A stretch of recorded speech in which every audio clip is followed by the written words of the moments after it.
தொண்டர் அடிப்பொடிதான், சந்தேகமே வேண்டாம்.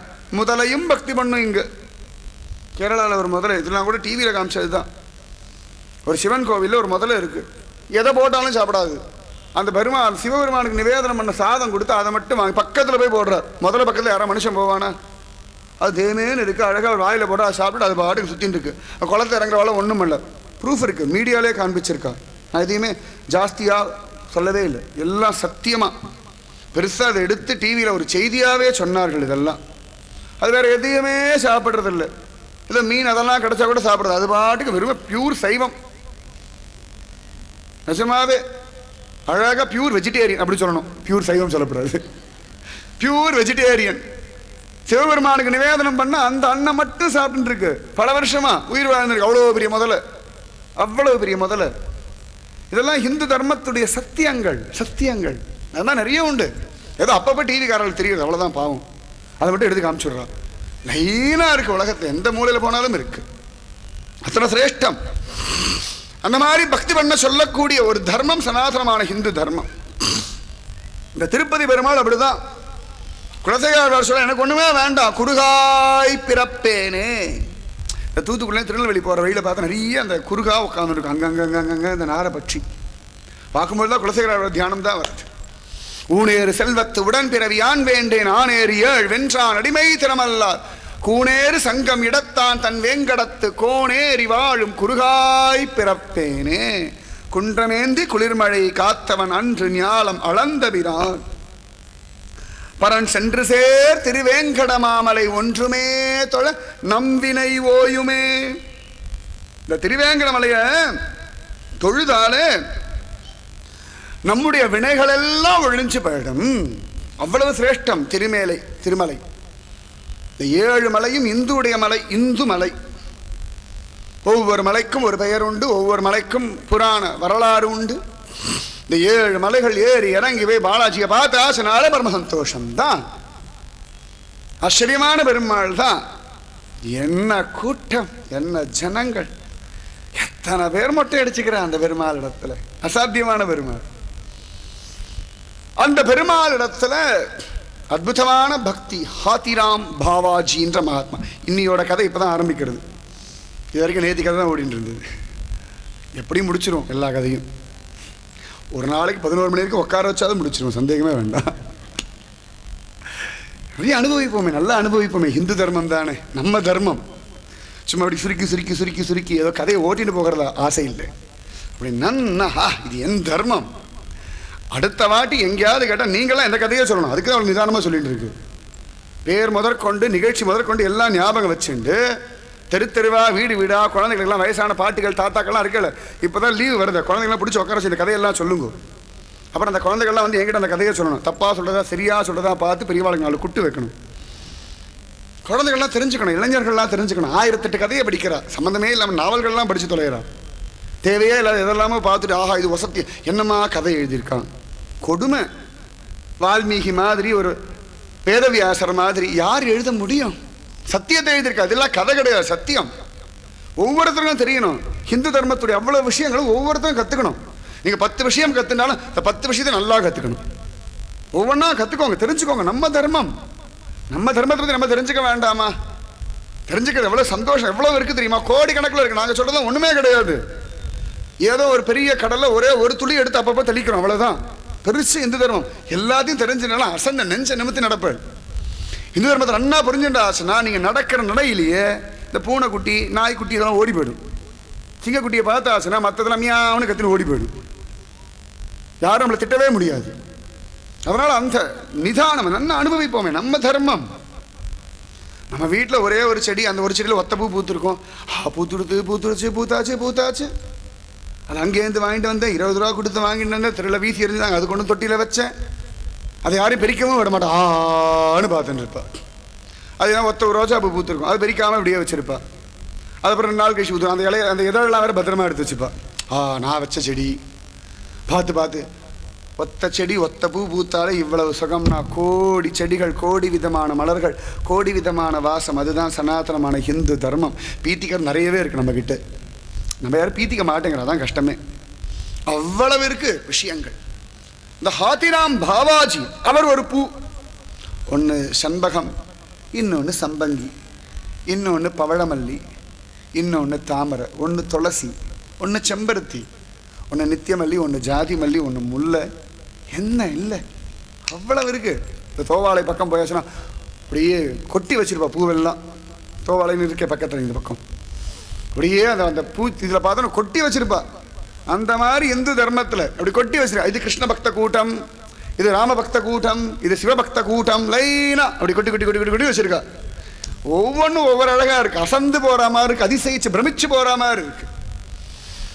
அந்த மாதிரி ஒரு புஷ்பம் ஹாத்திராம் பாவாஜி. திருப்பதி பெருமாளிடத்துல ரொம்ப பிரீத்தி. அவர் பாட்டுக்கு திருப்பதியில் வந்துட்டு ஒரு குடிசையை போட்டு ஒரு மூலையில் இருந்துட்டு நித்தியம் பாலாஜியுடைய நாமத்தை சொல்லிட்டு ஸ்ரீனிவாசா வெங்கட்ரமணா கோவிந்தா வெங்கடேசா. பல பேர் நம்மளாம் வெங்கடேசன் சொல்றோம், தப்பு. வெங்கடேசன் அதுதான் சரி. சம்ஸ்கிருதத்தில் வே கிடையாது, வே தான், நெடில் தான், குரில் கிடையாது. பல இடங்களில் வெங்கடேஷ் வெங்கடேசன் அப்படி சொல்கிறோம். வேங்கடம் அப்படி தான் இருக்குது சம்ஸ்கிருதத்தில். எல்லாம் தெரிஞ்சுக்கோங்க. வெங்கடேசன் அப்படின்னு தான் சொல்லணும், வேங்கடம் அப்படி தான் சொல்லணும். அப்படி தான் இருக்குது. அப்படி சொல்லும்பொழுது அர்த்தம் வேம் அப்படின்னா பாவம், கடம்னா புசுங்குதல், வேங்கடம்னு சொன்னால் பாவங்களை புசுக்குதல்னு அர்த்தம். அதனால் வெங்கடேச பெருமாள், வெங்கடேச பெருமாள் வெங்கடேச பெருமாள் அப்படி தான் சொல்லணும். அப்படி தான் இருக்குது. அந்த மாதிரி அந்த வெங்கடேஷா ஸ்ரீனிவாசா வக்ஷஸ்தலத்தை தாயார் வச்சுருக்கார். ஸ்ரீ இருக்கா, அவளுக்கு அவர் நிவாசமா இருப்பிடமா இருக்கார். அதனால ஸ்ரீனிவாசன் அப்படின்னு பெருமாளுக்கு பேர். ஆச்சரியமான அந்த ஸ்ரீனிவாசன பாலாஜிய திருவேங்கடமுடையான திருப்பதி பெருமாள பக்த பிரியன பாகவத ரக்ஷகன பக்தவத்சலன அகிலாண்ட கோடி பிரம்மாண்ட நாயகன இந்த ஹாத்திராம் பாவாஜி பக்தி பண்ணிட்டு இருக்கார். அவர் பாட்டுக்கு இருப்பார். சில பேருக்குலாம் அவர் கண்டா பிடிக்கல. என்ன பெரிய பக்தி பண்ற மாதிரி வேஷம் போடுறான், எப்போ பார்த்தாலும் கோவிலில் வந்து அழுதுண்டே இருக்கான். செக் என்ன பண்ணுறான் அவன். இந்த கோவில்லையே இருக்க சில பேருக்கு அவர்கள் தான் தான் பெரிய பக்தர்கள்னு ஒரு நினப்பு. அந்த மாதிரி நினச்சதுனால இவர்கள்லாம் அந்த ஹாத்திராம் பாவாஜியை ஒரு மாதிரி கிண்டல் பண்ணி பரிகாசம் பண்ணி இப்படி எல்லாம் பண்ணிட்டு இருக்கா. அவர் நித்தியம் கோவிலுக்கு வருவார், பகவானை பார்ப்பார். சமயத்தில் அவரை பார்க்க விடாமல் தடுப்பா. எப்படியோ பகவானுக்கு காட்சி கொடுத்துருவோம். இப்படியே பல நாட்கள் இப்படி அழகா போயின்னு இருக்கு. ஒவ்வொரு நாளும் பாலாஜி இடத்துல போய் கெஞ்சுவார், வரக்கூடாதா, என் குடிசைக்கு ஒரு நாள் வாயன், உன் கூட நிறைய பேசணும், நீங்கள் வேக வேகமாக பார்த்துட்டு போக வேண்டும், கொஞ்சம் நல்லா பார்க்கணும் அப்படின்னு சொன்னார். அதுக்கப்புறம் அவரே இல்லை இல்லை வேண்டாம் வேண்டாம், உன்னை பார்க்குற நிறைய பேர் வர, நீ வந்தாச்சுன்னா என்ன பண்ணுவ பாவம் அப்படின்னு. அப்புறம் இருந்தாலும் மனசு கேட்கல, எப்படி ராத்திரி யாரும் வரமாட்டாளே, அப்போ வரலாமே. உடனே இருந்தாலும் இல்லை இல்லை ராத்திரி நீ தூங்கணும் பாவம், அங்கே வந்தன்னா உனக்கு தூக்கம் கெடு, வர வேண்டாம். உடனே இருந்தாலும் பரவாயில்ல, நீ அங்கே வாயே, என் குடிசையில் படுத்து தூங்க, எப்படி இங்கே தூங்குற அங்கே வந்து தூங்க. அப்புறம் இருந்தாலும் வேண்டாம், இங்கே அழகாக உனக்கு அம்சத்தூளிகா மஞ்சம் உண்டு, தொட்டில் உண்டு, அழகாக உனக்கு பால் பழம் எல்லாம் கொடுத்து நன்னா தூங்க வைப்பேன். அங்கே வந்தால் ஒன்றும் இல்லை, இருந்தாலும் என் மடி தரேன். நான் அங்கே ஆற்றுல வேற ஒன்றும் இல்லை, என்னோடய குடிசையில் என் மடி இருக்குது, யசோதா மாதா மாதிரி என் மடியை தரேன். பெரிய குண்டு குண்டான தொடை இல்லை, அவ்வளோ மெத்து மெத்துன்னு இருக்காது, இருந்தாலும் ஆசையோடு நான் என் மடியை தருவேன். நீ வந்து படுத்துக்கோ, அழகாக அவன் தலையெல்லாம் கோதி விட்டு நான் உனக்கு தாலாட்டெல்லாம் பாடுவேன், நீ வரணும். அப்புறம் வருவியா, இல்லை வாயே, இல்லை வேண்டாம், இல்லை ஒரு நாள் நீ வாயே. அதாவது பக்தனுடைய பாவம் இது, வரணும்னு ஆசை, வந்தால் பகவானுக்கு கஷ்டமோன்னு ஒரு பயம், இருந்தாலும் வந்தால் நன்னா இருக்குமே, மனசு தானே, அதனால் வாயேன், ஒரே ஒரு நாள் வாயேன். விதுரநாத்துக்கெல்லாம் போயிருக்கேன், விதுரனுடைய குடிசைக்கு போயிருக்கேன், எங்கள் குடிசைக்கும் வாயேன், நீ நினச்சா வரலாமே. உனக்கு என்ன குடிசை மாளிகைன்னு வித்தியாசம் இருக்கா? மனுஷர்களுக்கு தான் வித்தியாசம் உண்டு. இது குடிசை, இது மாளிகை, பணக்காரன் ஏழை எல்லாம் மனிதர்களுக்கு தானே, உனக்கு என்ன, எல்லாரும் குழந்தை தானே, வருவியா? இவர் பாட்டுக்கு இப்படி எல்லாம் பேசுவா, எல்லாரும் சிரிப்பா, என்ன திமிரு பாரு, பகவானை பார்த்து நீ வா போன்னு பேச ஒரு மரியாதையே இல்லை. இவருக்கு ஒரு அம்மா பாவம், ஒரு வாத்சல்யம். திருப்பதி பேர் இவ்வளோ வசனம் இருக்காரோ அவருக்கு என்ன அது குழந்தையாக தான் தெரியுது. ஏன்னா யசோதை பார்த்த ஒரு கிச்சா பய மாதிரி, இது வெங்கடேசன் குட்டி பய, அவ்வளோதான். அழகா அழகா அவர் ராத்திரி தூங்க வைப்பா, அப்படியே ஒரு ஓரத்தில் நிற்பா, நன்னா தூங்கு சரியா, அவள் ஏதோ பெரிய ராகம் தாளம் பல்லவியெல்லாம் போட்டு பாட்டு பண்ணியிருந்தா நன்னா தூங்கணும். ராத்திரிலாம் வெண்ணெய் திருடெல்லாம் போகக்கூடாது. சமத்தா தூங்கு. கண் எவ்வளோ செவந்து கிடக்கிறது பாரு. ராத்திரி ஒழுங்காக தூங்கு. நான் தாயார் இடத்துல சொல்கிறேன், நன்னா காலெல்லாம் பிடிக்க சொல்கிறேன். நான் வேணா பக்கத்தில் இன்னொரு காலை பிடிக்கட்டுமா? இந்த மனோபாவம் பாருங்க. திருப்பதி பெருமாளுக்கு யாருக்கும் இப்படிலாம் ஒரு யோசனை வந்திருக்கா நமக்கெல்லாம்? ஏதோ பெருமாள் நம்மளை 24 மணி நேரம் நிற்க வச்சார், 12 மணி நேரம் நிற்க வச்சார், குண்டு குண்டாக அடைச்சார். அப்பா என்ன பாடு, இப்படி தான் புலம்புற மொழியே. பெருமாள் நின்றுட்டே இருக்கானே, கால் வலிக்காதா குழந்தைக்கு? கொஞ்சம் கால் பிடிச்சி விடட்டுமான்னு கூட கேட்க மாட்டேங்க. கேளுங்கோ, அவனை பிடிச்சி விட்டு ஒரு நாள் சொல்லட்டும். அப்போ நீ எங்கள் ஆற்றுக்கு வான்னு சொல்லுங்க. ஆற்றுக்கு தான் பிடிச்சி போட்டுருங்கோ. ஆற்றை வச்சு பூட்டி வச்சுருங்க. அவ்வளோதான், விடப்படாது விடப்படாது. அங்கே என்ன பண்ணுவா? அவன் என்ன 1000 வேஷம் போடுவான். கோடி விதமாக கூப்பிட்டெல்லாம் அத்தனை பேருக்கும் ஒரே க்ஷணத்திலேயே வருவான். கோபர்கள் கோபிகள் வீட்டில் அத்தனை பேர் வீட்லேயும் ஒரே சமயத்தில் அவள் வீட்டு குழந்தையா இல்லையா, கண்ணுக்குட்டியா இல்லையா? ஒரே சமயத்தை பிரம்மதேவர் பார்க்கும்போது அத்தனை கொச்ச கொச்ச கொச்ச கொச்சன்னு ஒரு கிச்சா பையெல்லாம் காட்சி கொடுக்கலையா பிருந்தாவனத்தில்? கேட்க மாட்டேங்கிறோம். கெஞ்சினால் வருவான், பிரார்த்தனை பண்ண அலட்சியமா வருவான். வரியா வாயே, சமத்தா தூங்கு. காத்தால வேற சீக்கிரம் எழுந்துக்கணும். இவ சுப்பிரபாத்தை ஒரு 6 மணிக்கு பாடினா பரவாயில்ல, 3:30 மணிக்கே பாடிடுற பாவம் குழந்தை. அப்புறம் யாரா பால் நிவேதனம் பண்ணுவா. பார்த்து பார்த்து சுடுறது பெருமாளுக்கு வாய் சுடும். ஒரு கோபமா வருது. எங்களுக்கு தெரியாதா? இல்லை பெரிய பக்தியா? உடனே இல்லை, பெருமாளுக்கு வாய் சுட்டுடுமே, கொஞ்சம் சூடு ஆத்தலாமே. எங்களுக்கு எல்லாம் தெரியும், சும்மா கடை. உடனே இவர் சொல்வார், அவர் திட்டுறாரு. நான் சொன்னா நீ ஊதி ஊதி குடிச்சிருன்னு அப்படின்னுவார். சமயத்தில் இங்கே வந்து ஊதுவார். இந்த பக்தி அங்கே பெருமாளுக்கு பால் நிவேதனம் பண்ணானா இவர் ஒரு பக்கமாக திருண்டு கையை முடிட்டு ஆரட்டும் ஆரட்டும் ஆரட்டும். ஏ பாலே சுட்டுடாதே. பாவம் பெருமாளுக்கு பதட்டில் சூடு வந்துடும். நிறைய இடத்துல சூடு வாங்கியிருக்கான் பாவம், நிறைய சூடு வாங்கியிருக்கோம். 1 2 எல்லாம் கிடையாது.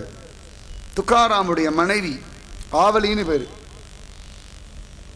ஆச்சரியமா ஒரு நாள் துக்காராமுடைய பக்திக்காக வசப்பட்டு பாண்டுரங்கன் இந்த ஆவலியுடைய மாட்டை காப்பாற்றி கொடுத்துட்டான். உடனே அடுத்த நாள் பெரிய கதை துக்காராம், சின்ன நிகழ்ச்சி. ஆச்சரியமா இருக்கும். சன் துக்காராமுடைய வைபவம் ரொம்ப அழகா இருக்கும். தனியாக அனுபவிக்கிறதுக்கு 1 2 கோடி இருக்கு.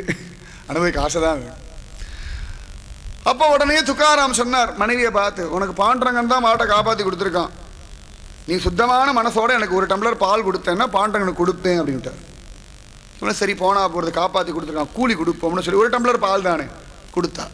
சரி இன்னைக்கு ஒரு நாள் தான் நினச்சா அவர் டெய்லி கொடுத்துட்டா. அவர் டெய்லி கேட்குற, இவர் டெய்லி கொடுத்துட்டே இருக்கா. இவளுக்கு கோபமான கோபம், என்ன அக்கிரமமாக இருக்குது, கஷ்டப்பட்டு மாடெல்லாம் மேய்க்கிறது நான், பால் கறக்கிறது நான், அவனுக்கு மட்டும் தண்டத்துக்கு 1 டம்ளர் பால் போகிறது அக்கிரமமாக இல்லை?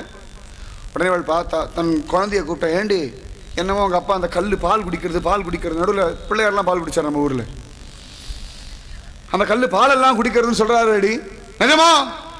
குழந்தை சொன்னா, ஆமாம்மா, அழகாக வாயை திறந்து குடிக்கிறதுமா. துக்காராம் குழந்தை, அதனாலே அதுக்கு அந்த பாக்கியம். செங்கனி வாயை திறந்து குடிக்கிறாமா. நானே பார்த்தேன். அப்படியா?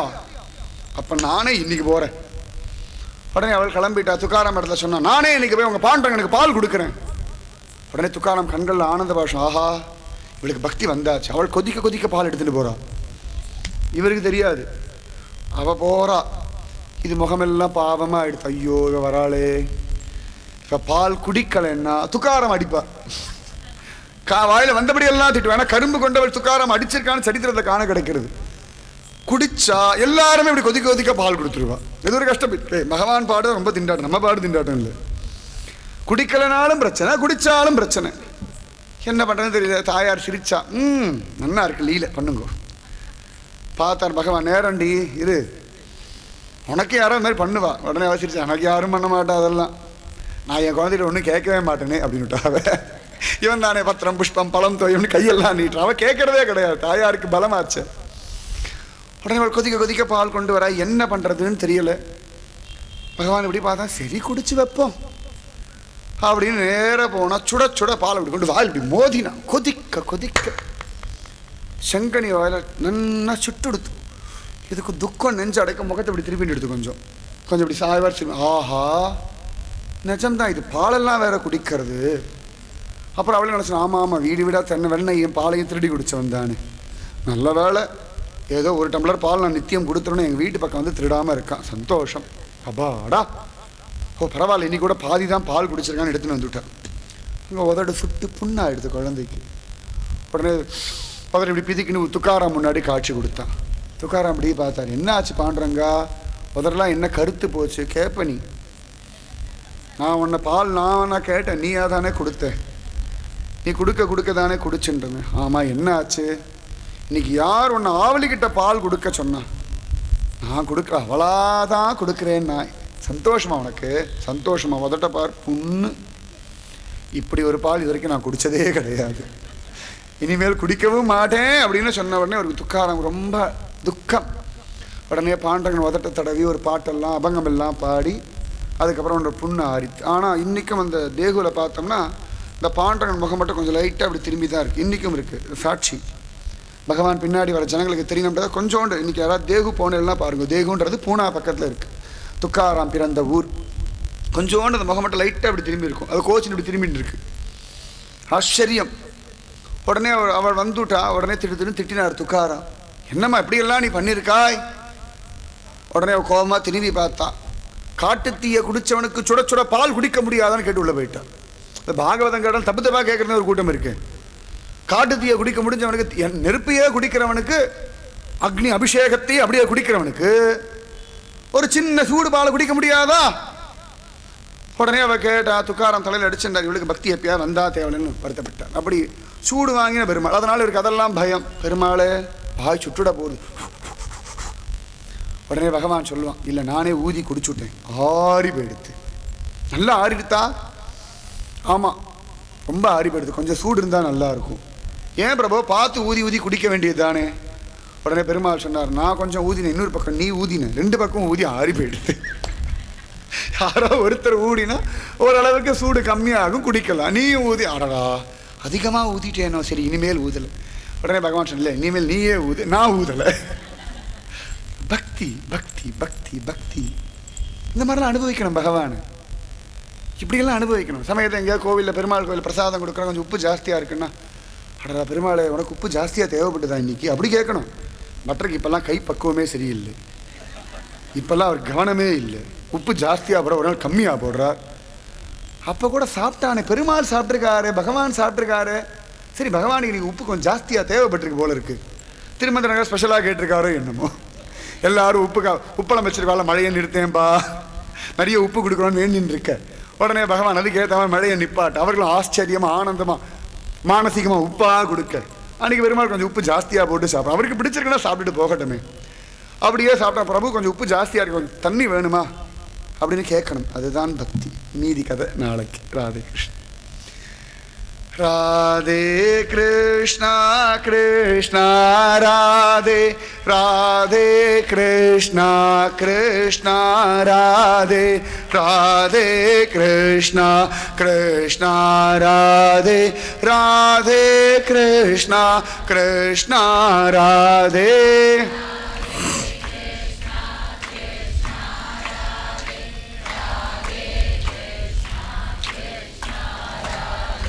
ராதே கிருஷ்ணா கிருஷ்ணா ராதே, ராதே கிருஷ்ணா கிருஷ்ணா ராதே, ராதே கிருஷ்ணா கிருஷ்ணா ராதே, ராதே கிருஷ்ணா கிருஷ்ணா ராதே, ராதே கிருஷ்ணா கிருஷ்ணா ராதே, ராதே கிருஷ்ணா கிருஷ்ணா ராதே, ராதே கிருஷ்ணா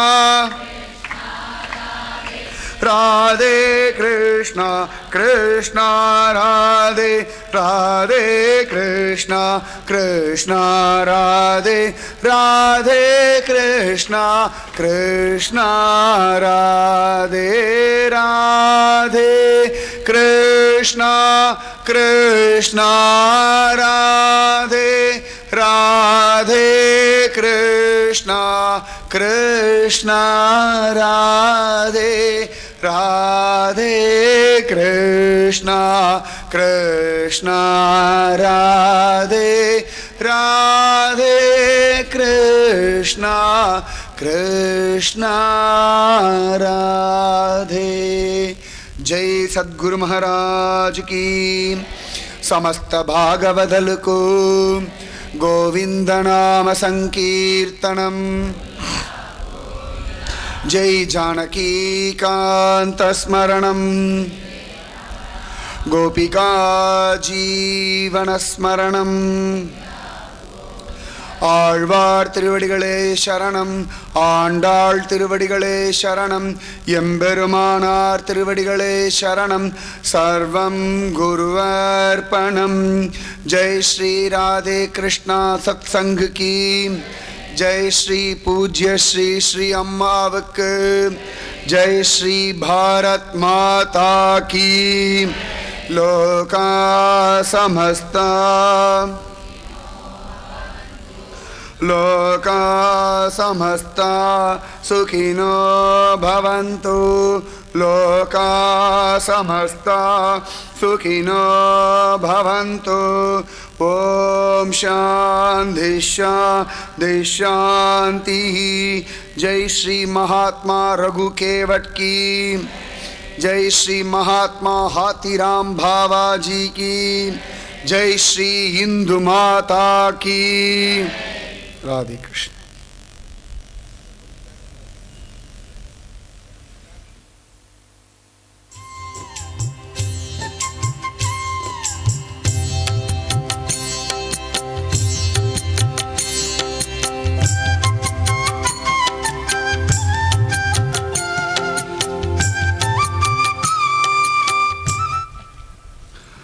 ராதே கிருஷ்ணா. ஒரு பக்தர் ஒரு இது எழுதி வச்சிருக்கார், நாளைக்கு 10th SSLC எக்ஸாம் அப்படின்னு. எல்லா குழந்தைகளும் பகவானுடைய நாமத்தை ஜபிச்சுண்டு, என் கூட பகவான் கிருஷ்ணன் இருக்கார், நிச்சயமாக நான் வாழ்க்கையில் நல்லபடியாக எக்ஸாம் எழுதுவேன், நான் ஜெயிப்பேன், என்னால் இந்த இந்து சமுதாயத்துக்கும் பாரத பூமிக்கும் பெற்றோருக்கும் இந்த ஊருக்கும் நல்லது நடக்கும்னு பிரார்த்தனை பண்ணிட்டு எழுதுங்கோ. கொஸ்டின் பேப்பரை வாங்கின பிறகு கூட ஒரே ஒரு நிமிஷம், கிருஷ்ணா இந்த எக்ஸாமை நான் உனக்காக எழுதுகிறேன், நீ சந்தோஷப்படும்படியாக இந்த எக்ஸாமை நான் எழுதணும்னு பிரார்த்தனை பண்ணிட்டு எழுதுங்கோ. நிச்சயமாகவே பகவான் கூட இருந்து எல்லாத்தையும் ஞாபகப்படுத்தி எழுத வைப்பார். பெற்றவர்களும் பிரார்த்தனை பண்ணுங்கோ, நம்ம குழந்தைகள்லாம் ஜெயிக்கணும், டென்ஷன் ஆகாதீங்க, ஜெயிக்கணும்னு பிரார்த்தனை பண்ணுங்கோ, நிறைய நாமஜபம் பண்ணுங்கோ. எல்லா குழந்தைகளும் பகவான் அனுகிரகத்தினால வாழ்க்கையில் மகோன்னதமான நிலைமையை அடையும்.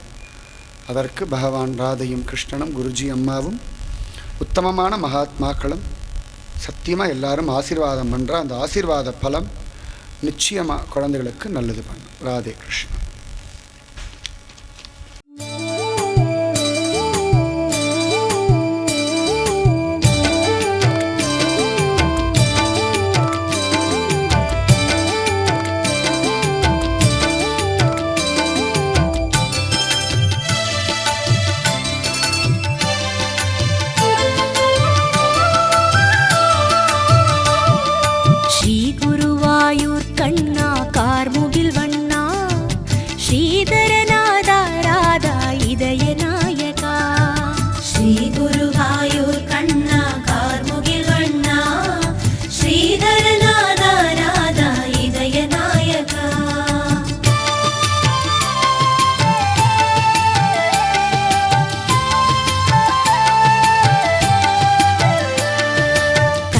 காண்பேனே, கார்முகில் வண்ணனை காண்பேனே, கண்ணிலும் கண்ணாகும் காருண்ய ரூபனை காண்பேனே.